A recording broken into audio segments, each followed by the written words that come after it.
আসসালামু আলাইকুম, welcome to my channel. আজকে করব একদম নতুন রেসিপি, মিষ্টি কুমড়া ভাজি।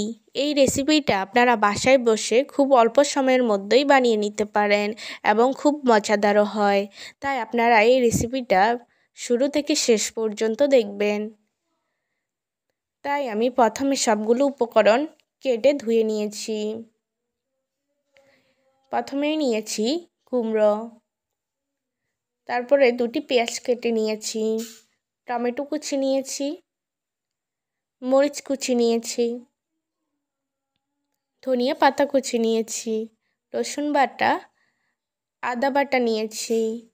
প্রথমে আমি কুমড়োগুলোকে ভালোভাবে ধুয়ে কেটে নিয়েছি এবং পরিমাণ মতো লবণ হলুদ দিয়ে দিয়েছি। এখন আমি এগুলোকে ভালোভাবে মেখে নিব। ভালোভাবে মেখে নিয়েছি। এখন আমি চুলায় একটি কড়াই বসিয়ে দিব মিষ্টি কুমড়াগুলো ভেজে নেওয়ার জন্য। তাই কড়াই গরম হয়ে গিয়েছে। এখন আমি পরিমাণ মতো তেল দিয়ে দিলাম। তেলটা গরম হয়ে গিয়েছে। এখন আমি একে একে মিষ্টি কুমড়াগুলো দিয়ে দিব। একে একে সবগুলো মিষ্টি কুমড়া দিয়ে দিয়েছি। এখন ভালোভাবে ভেজে নিতে হবে। এক পিঠ ভালোভাবে ভাজা হয়ে গিয়েছে। এখন আমি অপর পিঠও ভালোভাবে ভেজে নিব। লাল লাল করে আপনারা মিষ্টি কুমড়ার পিসগুলো ভালোভাবে ভেজে নেবেন। ভালোভাবে ভেজে নিয়েছি। এখন আমি মিষ্টি কুমড়াগুলো তুলে নিব। দেখুন, এই কালার চলে আসলেই আপনারা তুলে নেবেন। একে একে সবগুলো কুমড়োর পিস তুলে নিলাম এবং আমি কুমড়ো ভেজে রাখা তেলেই আমি এখন একটু পরিমাণে তেল দিয়ে দিলাম। ওই তেলেই আমি কুমড়োটা ভাজি করব। তাই আমি তেলটা গরম হয়ে গিয়েছে। এখন আমি পেঁয়াজ কুচি দিয়ে দিব। এখানে প্রায় আমি 3টা পেঁয়াজ কুচি কেটে নিয়েছি। তারপর দিয়ে দিলাম মরিচ কুচি। এখানে আপনারা পরিমাণ মতো মরিচ কুচি দিতে পারেন। পেঁয়াজ কুচি এবং মরিচ কুচিগুলোকে ভালোভাবে ভেজে নিতে হবে। লাল লাল করে আপনারা ভেজে নেবেন। দেখুন, ভালোভাবে ভেজে নিয়েছি। এখন আমি দিয়ে দিব রসুন বাটা। এখানে আমি প্রায় 1 টেবিল চামচ রসুন বাটা নিয়েছি। তারপর দিয়ে দিলাম আদা বাটা। এখানে আমি প্রায় 1 টেবিল চামচ আদা বাটা নিয়েছি। রসুন বাটা, আদা বাটাগুলোকে ভালোভাবে পেঁয়াজ কুচির সাথে মিশিয়ে নিব এবং ভালোভাবে ভেজেও নিব। দেখুন, ভালোভাবে ভেজে নিয়েছি এবং লালচে একটা কালার চলে এসেছে এবং আমি ভালোভাবে নেড়ে নিচ্ছি যাতে কাঁচা ভাবটা চলে যায়। ভালোভাবে ভেজে নেওয়ার পর এখানে আমি একটি টমেটো কেটে নিয়েছি।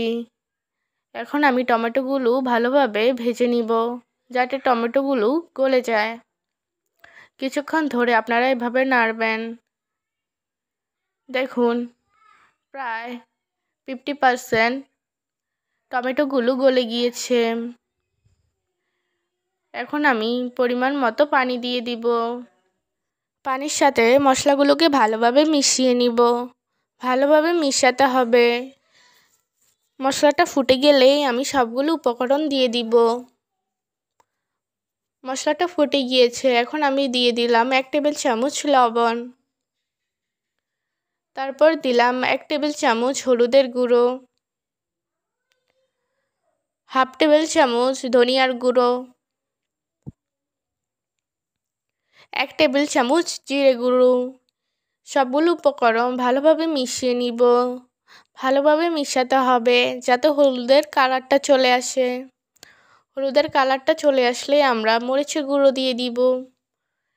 তারপর দিয়ে দিলাম 1 টেবিল চামচ মরিচের গুঁড়ো। আপনারা ঝালটা পরিমাণ মতো দিতে পারেন। মরিচের গুঁড়ো মশলাটার সাথে ভালোভাবে মিশিয়ে নিব এবং কিছুক্ষণ ধরে কষিয়ে নিব। কিছুক্ষণ ধরে কষিয়ে নিয়েছে এবং প্রায় পানিটা শুকিয়ে গিয়েছে।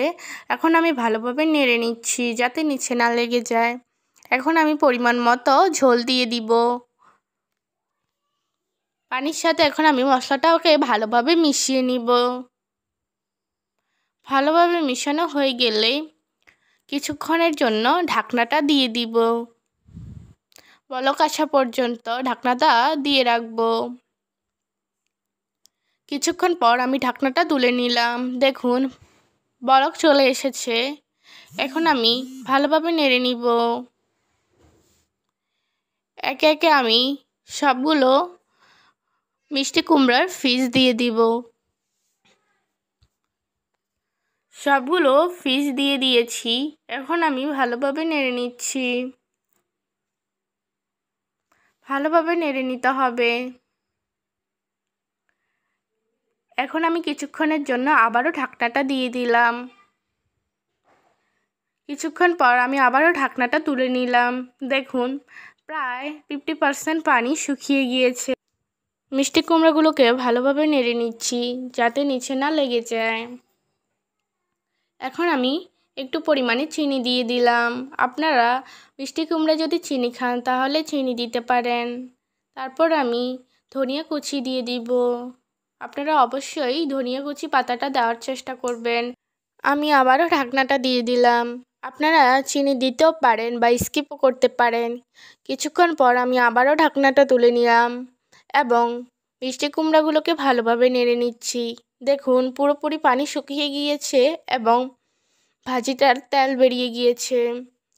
আমি ভালোভাবে নেড়ে নিচ্ছি যাতে নিচে না লেগে যায়।